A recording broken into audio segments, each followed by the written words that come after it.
Good morning, Arsenal fans. Neomis here, giving you another video the day after Arsenal's game against Liverpool, where Arsenal got an absolute shellacking by Liverpool Football Club. Something that I talked about in my preview as being a potential possibility, but nothing that I didn't expect.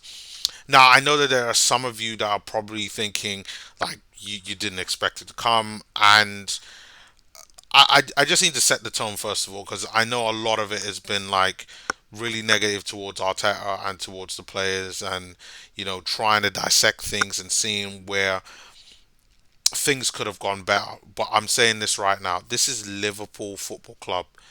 This these players and this team are not even in the realm of Liverpool. None of them. Maybe Ramsdale, but even then, like Allison's best goalkeeper in the Premier League. Player for player, they were better than us all over the pitch. Even though with Arsenal's form and defensive solidity recently, we were never going to be on their level. And in that game showed it. Now there was some positives because in the first half, I have to say, Arsenal were incredibly competitive. I like what I see. It was like 40th minute, and I was saying that we still hadn't conceded one, and I was expecting two because I talked about 4-1 in my preview, and for us to play as well as we did and for as long as we did in the first half particularly, I gotta say I was very impressive. Now, I mean, a lot of our players were taking a lot of punishment. Ramsdale, a lot of shots was coming his way, saved us quite a lot, but a lot of good defensive performances. I thought from our defense overall. I thought Tomiyasu, Ben White, Gabriel, and Tavares in that first half were immense. Was really there. You could tell the tactic was for the centre backs to move out wide, and to kind of deal with the wide players, and then the wing backs to almost come in and help support them, along with Thomas Partey to get back and to also help support them as well. And I thought that tactic worked well in the first half. But what we saw in the second half is that Liverpool upped the gears a lot, and what it meant that was it was just going to be a Liverpool onslaught. They knew that they had to take it a gear up, so we're like they can really put this game to bed, and that's what they did. And even though when you're watching the game, like I didn't think that 4 goals was coming whilst watching the game, even though I previewed it, I still thought, you know what, Arsenal are being competitive in the first half. We can then be competitive in the second half. Maybe, we would have lost the game just 2-0 if we had kind of maintained being that competitiveness. But you got to ask, like, what happened in that game, which is why I've titled the video, What Happens Next for Arsenal. Because I think that looking at this game, there are a few things that, you got to ask yourself. And one of those questions isn't top four or where we are versus Liverpool, but what happens next for these players? Personally, like I've said, I didn't think that we would have won that game. I hope that this loss doesn't severely impact the players and their confidence, because even though they're supposed to kind of go out there and say, you know what, we're gonna win every single game that we play, I don't have that mentality. I can't have that mentality, especially when, if I'm being completely honest with myself, which is why a lot of videos I'm doing this season, it's more logical than emotional from a complete fan. Because a fan, even if they believe that they're gonna win, or sorry, even if they believe they're gonna lose, they're probably gonna go with like a draw instead of a loss. Whilst like this season, I've been really logical about things because I think that this season is so important for us not to further slip behind and not get European football. I think it's important that we get European football some way somehow. Um, and first of all, we just got to make sure that these players that their mentality doesn't change because of this loss. I think that they can take the good from this, but questions have got to be asked about what the bad. Like definitely, I think it's a mental issue here that happened in the second half. Maybe it was a fear factor. Um, who really knows? The other thing that you got to say, whereby I do put a little bit, but put some blame on the manager, is Thomas Partey.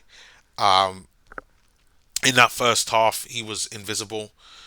He was asking, "What is he doing?" Didn't quite look fully fit. I would have said about 70, maybe 80%. And I thought at half time, Maitland Niles was going to come on. He's going to provide some more energy with Sambi in there. And I thought that would have kind of been the better option. But we didn't see Maitland Niles until a lot further on in the game.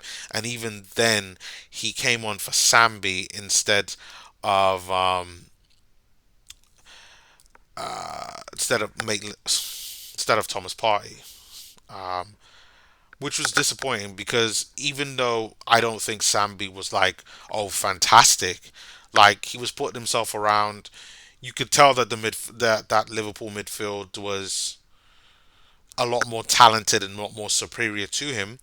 But he was putting in a shift, and that's all you can really ask for. You know, like I said, all I asked was for being competitive, at the bare minimum, throughout this game. And I felt in the first half he was competitive. I would have liked to see maybe more from him, and in a way, the system that we have, well, maybe not the system, but him and Thomas Partey in that midfield, especially against Liverpool, who have lots of energy, who do lots of pressing.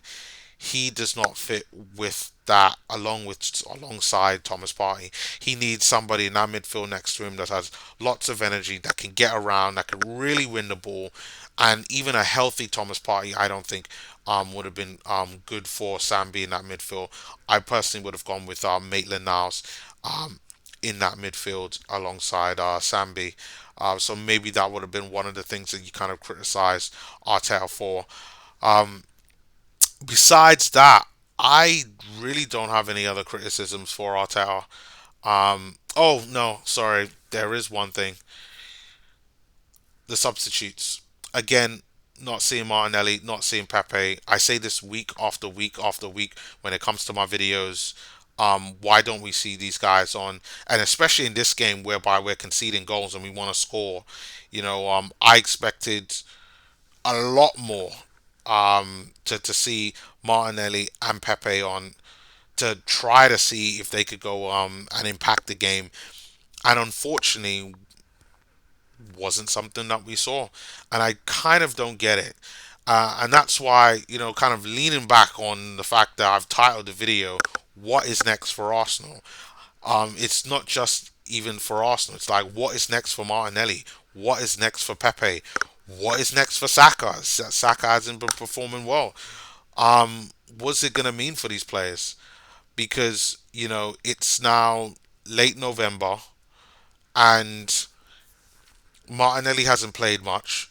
What Pepe, I think, has only started one Premier League game this season, and he's not playing in the Premier League. And these are the type of moments whereby, at the very least, you would have thought a guy 72 million would have been one of the first guys coming up off the bench, especially when you need more goals to try to come back into the game. But it just really shows where the faith is in Pepe, or the lack thereof faith in Pepe there, with Mikel Arteta. And I'm not a massive Pepe fan. I think he's a good player. I think he's very one-dimensional in his play, and he plays in a certain way, and you can have a system to get the best out of him. Um, but for me, I'd like a bit more of an all-round midfielder, an all-round wide player, someone who doesn't always need to come on the inside to be able to make an impact on the game from that wide right or wide left position. And I think that's, for me, that's been the issue with Pepe, and maybe that's something that Arteta isn't looking for. And I mean, a lot of you Arsenal fans would have seen a lot of the rumours out there. Some of them I haven't really talked about. I think it's Kuleveski at Juventus has been someone that they've talked about as being a player that Arsenal are interested in. The Swede, but who know? I personally think that Arsenal should go after somebody more experienced. If you're gonna have Saka either on the right or the left, you gotta get the balance right. And I think what we're seeing with Saka on that right is maybe this is an opportunity for to have somebody more experienced, which you would have thought Pepe would have been that guy, but that's that just isn't the case. So there's lots of questions in and around him for that. Same thing there goes with Gabriel Martinelli. I mean, he could have come on the right side as well, just to even give something that's different. To continue to kind of try to apply the pressure as well. Maybe even take off Aubameyang as well, who even though had that one chance that got on target, that was one of the three chances that we got on target.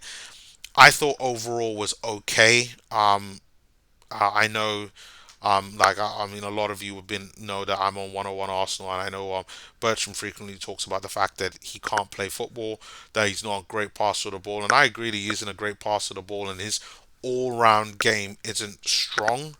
Um, you know, I, there was a chance that he had in that game whereby I thought he should have done a better job, really put some power behind it to try to score instead of getting it to the keeper. So besides that, again, I just think that we were completely outplayed. Just the quality really shone, but it's just that first half performance. For me, that's what kind of showed what was Arsenal's potential, which is that if we play to our full potential, we can be competitive with Liverpool. But make no mistake, Arsenal fans, I'm not saying that we were good enough to beat Liverpool. Like that was never going to happen in this game. But our best is that we can be competitive towards them. Um, and I know people are probably thinking about West Ham, but I'll say this: that West Ham have a better side than us. And even though the West Ham game isn't close by, I mean we're definitely going to be facing them before the year out. I think it's the next month or so, mid December. Um, we're not as good as West Ham. That's the situation that is right now. Um, but where do we go from here now? We got Newcastle next. I will be doing a preview at some point, at least a couple of days before, a day before, to talk about that game. I do expect us to beat Newcastle, and these are the games whereby, you kind of analyze Arteta and be like, yeah, you got to be winning these games, win, not draw, win these types of games. So that's where I will kind of really judge Arteta for. But I don't think any Arsenal fan should be so disappointed about the game. It just shows where we are right now. Um, and for me, I've just been tempering my expectations. I've seen Arsenal so far over the last couple of seasons finish eighth twice, and they haven't done anything for me to show me that they deserve to finish in the top six. To be really honest, and which is why I'm having more of a logical way of looking at things. So I kind of prepare for the worst and hope for the best within kind of games like this against Liverpool. But against Newcastle, we can bounce back. We have to bounce back, in my opinion. This type of loss should be exactly what should be igniting a fire under these players, not the opposite, whereby they get depressed and they just don't know what to do. Like forget that crap.